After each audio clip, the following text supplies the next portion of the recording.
نحمدہ و نصلی علی رسولہ الکریم، اما بعد فاعوذ باللہ من الشیطان الرجیم، بسم اللہ الرحمن الرحیم، الحمدللہ رب العالمین، صدق اللہ العظیم۔ کروڑوں درود و سلام سرکار دو عالم کی پاک ذات پہ کہ جس کے صدقے اس کائنات کو ہونا نصیب ہوا، اور اللہ کا شکر ہے کہ جس نے ہمیں کلمہ دیا، قرآن دیا، دین دیا، ایمان دیا، اور سب سے بڑی نعمت جو اس موجودہ دور میں، اس گئے گزرے دور میں اللہ نے ہمیں سرکار دو عالم کی امت میں پیدا کیا۔ یہ اتنا بڑا احسان ہے صاحبان، اتنی بڑی نعمت ہے کہ آپ اس کو تصور نہیں کر سکتے، آپ اس کو سوچ نہیں سکتے کہ ہم جو پوری کائنات کی رحمت ہے، اس رحمت کے سائے تلے ہیں، اور ہمیں کسی چیز کی فکر نہیں ہونی چاہیے، کیونکہ جس نبی کا ہم ماننے والے ہیں، اس پوری کائنات کا احکم الحاکمین، اس کا عاشق ہے، اس سے محبت کرنے والا ہے، اس سے پیار کرنے والا ہے۔ یہ ہمارے لیے بہت بڑی سعادت ہے، اور جتنی اللہ اپنے محبوب سے محبت کرتا ہے تو اتنی ہی سرکار دو عالم اپنی امت سے محبت فرماتے ہیں، اور امت کے لیے اس قدر آپ محبت اور پیار سے رہے، امت کے لیے اتنی دعائیں کی، اہل بیت اطہار نے امت کے لیے دعائیں کی، سرکار دو عالم اور آپ کے اہل بیت نے وہ انعام، وہ نعمتیں ہمیں عطا کی کہ ہم اس کا 1000 زندگی بھی شکر کرتے گزار دیں تو ہم اس کا شکر ادا نہیں کر سکتے۔ تو صاحبان، آج سے ہماری گفتگو جو ہے وہ سورۃ فاتحہ سے ہے، کیونکہ سورۃ فاتحہ ایک ایسی سورت ہے، اس کو دروازہ بھی کہا جاتا ہے۔ یہ ایک ایسا دروازہ ہے جس میں پورے کا پورا قرآن ہے، پورے کے پورے قرآن کی معرفت جو ہے وہ اس سورۃ فاتحہ میں مخفی ہے، اور پورے قرآن میں جو پیغام اللہ نے دیا ہے وہ ان آیات میں اللہ نے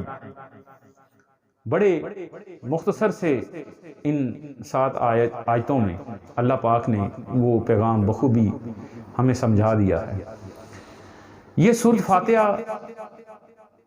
اس کی تخلیق آج کی تخلیق نہیں ہے۔ صوفیاء فرماتے ہیں کہ یہ اس وقت بنی جب ابلیس نے اللہ کے سامنے اس چیز کا اقرار کیا کہ میں تمام جو تیرے اس ذریت کو، آدم کی ذریت ہے، آدم سے لے کے اس کی تمام ذریت کو گمراہ کرنے کی کوشش کروں گا، میں تیرے تک آنے نہیں دوں گا، کیونکہ اس کی وجہ سے میں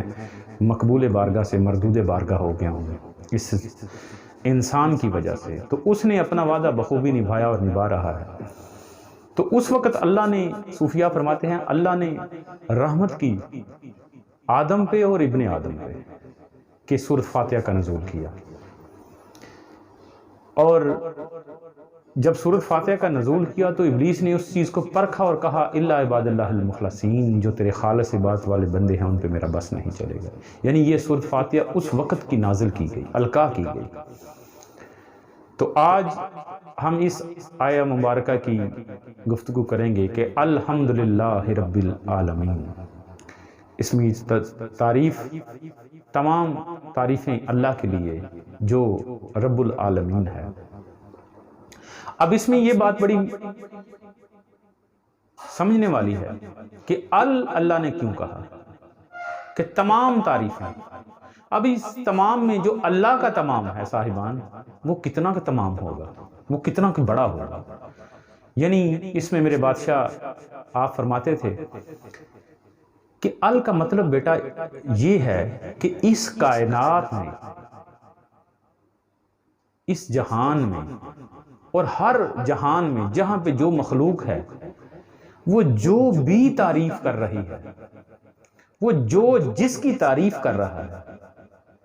اس کا مطلب یہ ہے کہ وہ اللہ ہی کی تعریف کر رہا ہے۔ درخت تعریف کر رہے ہیں، شجر تعریف کر رہا ہے، حجر تعریف کر رہا ہے، آسمان تعریف کر رہا ہے، ستارے تعریف کر رہے ہیں، زمین و آسمان اللہ کی تعریف میں مگن ہے، پوری کائنات اللہ کی تعریف کر رہی ہے،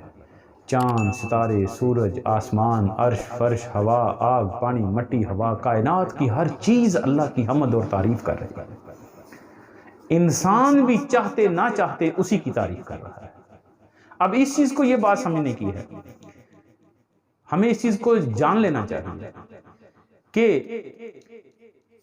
جب انسان کسی انسان کی تعریف کر رہا ہے تو وہ کس کی تعریف کر رہا ہے؟ انسان بھی اصل میں جس کی بھی، جو بھی، جہاں بھی، جیسے بھی تعریف کرے وہ اللہ کی تعریف ہے۔ اگر کوئی بندہ کسی کو کہہ رہا ہے کہ تو بڑا خوبصورت ہے تو وہ اس بندے کی تعریف نہیں، وہ اللہ کی تعریف ہے، کیونکہ اس کو بنانے والا اللہ ہے، اس کے حسن و نقش و نگار کو بنانے والی وہ اللہ کی ذات ہے۔ کسی کی آنکھیں خوبصورت ہیں تو یہ تعریف خدا ہے کہ وہ بہت بڑا خالق ہے، کسی کا چہرہ خوبصورت ہے، کسی کا وجود خوبصورت ہے، کسی کے پاس فن ہے، کوئی کہتا ہے تو بڑا خوبصورت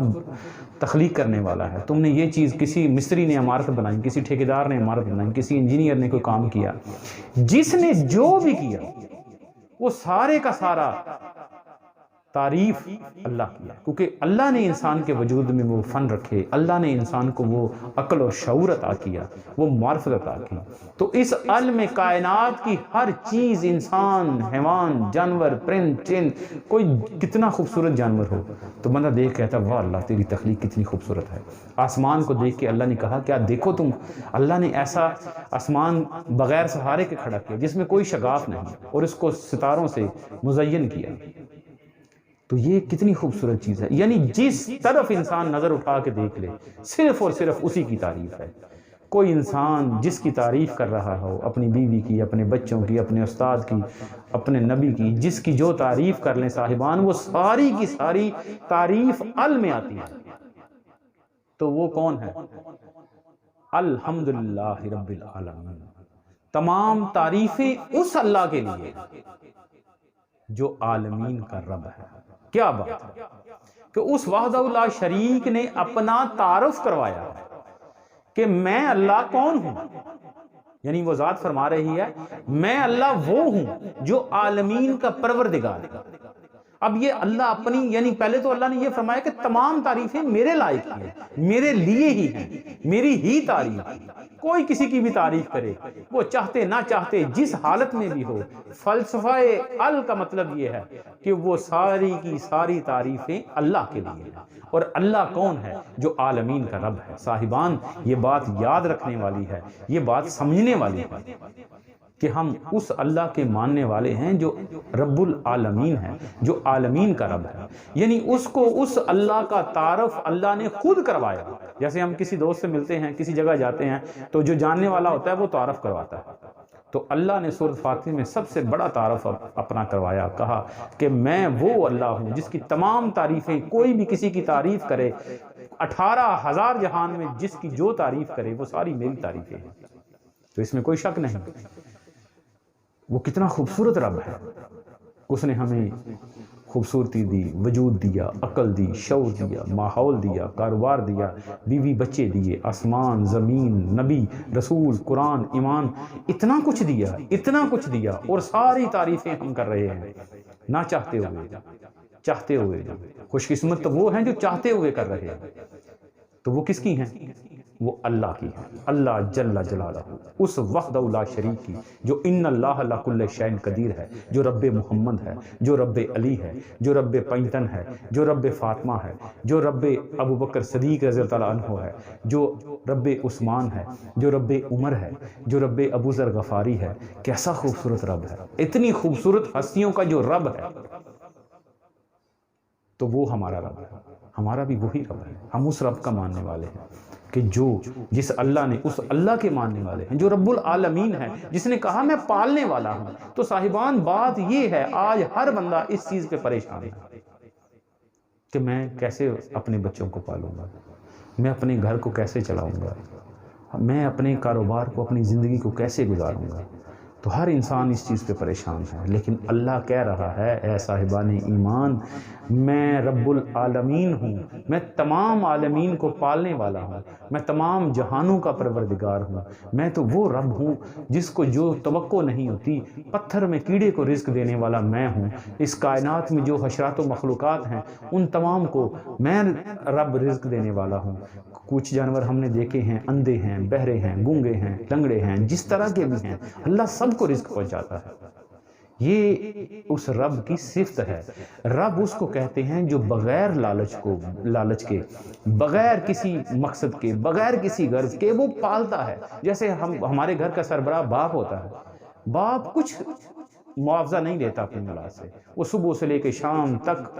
اپنے ظاہری وجود کو گھوڑے کی طرح بگاتا ہے کہ میرے بچوں کو وہ آسانیاں اور آسائش مل سکے اور لقمہ حلال مل سکے۔ خوش قسمت ہیں وہ لوگ جن کے ماں باپ سلامت ہیں۔ لیکن یہ چیز ہے کہ ہمیں اس چیز کو غور کرنا چاہیے کہ ہم کیوں، جو صفت رب ہے، جو پالنے والا ہے، جس نے ذمہ لیا ہوا ہے، اس نے پہلے بھی یہی بات کہی، الستُ بربکم، جب ہم عالم ارواح میں تھے، کیا میں تمہارا رب ہوں، میں تمہارا پروردگار ہوں، میں تمہارا پالنے والا ہوں۔ یہ سبق اس نے عالم ارواح میں بھی ہمیں یاد کروایا، لیکن افسوس ہم اس دنیا میں بھی آگے بھول گئے اس چیز کو کہ رب العالمین ہے، وہ عالمین کا رب ہے، وہ میرا رب صرف نہیں، وہ عالمین کا رب ہے۔ تو مجھے اس چیز پہ فخر ہونا چاہیے، مجھے اس چیز پہ خوشی ہونی چاہیے، میرا سینہ چوڑا ہونا چاہیے کہ میں اس رب کو ماننے والا ہوں جو پوری کائنات کا مالک و مختار ہے، وہ اللہ ہے۔ اور اس نے اپنی صفت رب سے تعارف کرایا کہ اے میرے عبد، تو پریشان مت ہو، تو اس چیز کو مت سوچ کہ تجھے رزق کا مسئلہ نہیں ہونا چاہیے، تو رزق کو چھوڑ، رزق کا دینے والا میں ہوں۔ وہ چاہے تیرے وجود ظاہر کا رزق ہو یا تیرے وجود باطن کا رزق ہو، تیری آنکھ کا رزق ہو، تیرے وجود کا رزق ہو، تیرے ظاہر کا رزق ہو، تیرے باطن کے جتنے عضو ہیں ان سب کا رزق دینے والا، ان سب کا پالنے والا میں وحدہ لا شریک ہوں، میں اللہ ہوں جو میں رب ہوں۔ میں صفت رب سے مخلوق کو جانتا ہوں، میں جبار قہار سے نہیں جانتا، میں ظلم کرنے سے، لوگوں کو دوزخ میں ڈالنے سے نہیں جانتا، میں تو محبت کرنے والا رب ہوں۔ میں نے تو انسان کی تخلیق کو ہی محبت میں ڈالا ہے، تو پھر میں عالمین کا رب ہوں، میں پالنے والا ہوں، تمہیں کس چیز کی فکر ہے؟ یعنی یہ بڑی بات ہے، یہ سوچنے والی بات ہے، یہ سمجھنے والی بات ہے کہ اس رب کے ہوتے ہوئے ہم کیوں پریشان ہیں۔ اس کا مطلب ہے اگر پریشان ہیں تو پھر اس کا مطلب ہے کہ ہم اس چیز کے لیے ہم اپنے رب کو ماننے میں ہمارے فرق ہے۔ اگر رب کو مانا ہوتا، رب کو یاد کیا ہوتا تو ہمیں اس چیز کا احساس ہوتا کہ ہمارا رب تو موجود ہے۔ جیسے ایک بچے اپنے گھر میں ہوں، اس کا باپ سربراہ ہو تو بچوں کو کوئی فکر نہیں ہوتی کہ ہمارا باپ موجود ہے۔ صاحبان، میرے شاہ جی قبلہ عالم فرماتے تھے کہ اگر اس باپ جتنا ہی ہم اپنے رب کو مان لیں تو ہمیں اتنی پریشانی ختم ہو جائے۔ ہمیں یقین نہیں ہے اس چیز کا، اگر ہمارے نفسوں کو اس چیز کا یقین ہو جائے عالمین کا رب ہے، وہ مجھے بھوکا نہیں مرنے دے گا۔ اگر اس پوری کائنات 18,000 جہان میں بھی اگر کوئی شخص بھوکا رہتا ہے، کوئی جانور بھوکا رہتا ہے، کوئی ملائکہ، کوئی فرشتے، کوئی درند، کوئی پرند، کوئی چرند، جن کو ہم جانتے ہیں، جن کو نہیں جانتے، وہ سب میں سے اگر کوئی بھوکا رہتا ہے تو اس کے رب ہونے پہ ایک انگلی اٹھتی ہے، ایک نشان اٹھتا ہے۔ وہ ایسا کریم رب ہے کہ وہ اپنی ربوبیت کے اوپر آج تک اس نے کسی کو انگلی اٹھانے کی توفیق نہیں بخشی۔ تو پھر ہمیں اس چیز پہ سوچنا نہیں چاہیے، ہمیں غور کرنا نہیں چاہیے۔ ہم اس رب کے ماننے والے ہیں جو کسی کو کسی بھی حالت میں، اس کو مانیں یا نہ مانیں، اس کو جانیں یا نہ جانیں، اس سے محبت کرے یا نہ کرے، اس کی معرفت رکھے یا نہ رکھے، لیکن وہ ہر صورت جو اس کی مخلوق ہے اس کو پالتا ہے، وہ اس کا رب ہے۔ اس کو بغیر لالچ، بغیر اپنے ماننے کے، یہ نہیں کہ وہ کافروں میں اور مسلمانوں میں کوئی فرق کرتا ہے، نہیں صاحبان، وہ کسی میں کوئی فرق نہیں کرتا۔ اس لیے ہمیں اس چیز پہ سوچنا چاہیے، اس چیز کو سمجھنا چاہیے کہ ہم اس رب کے ماننے والے ہیں جو تمام پتھر میں کیڑے کو رزق دیتا ہے، اس لیے ہمیں رزق کے لیے پریشان نہیں ہونا چاہیے۔